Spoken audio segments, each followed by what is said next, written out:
اياك تغلط في اختيار مشرفك.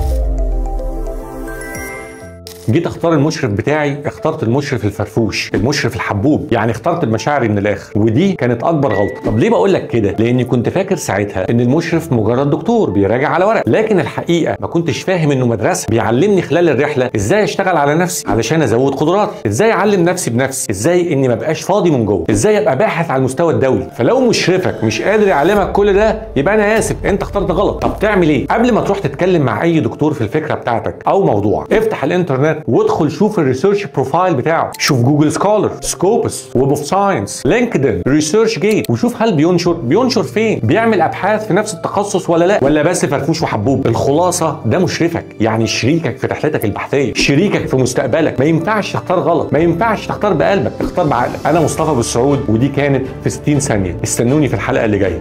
سلام.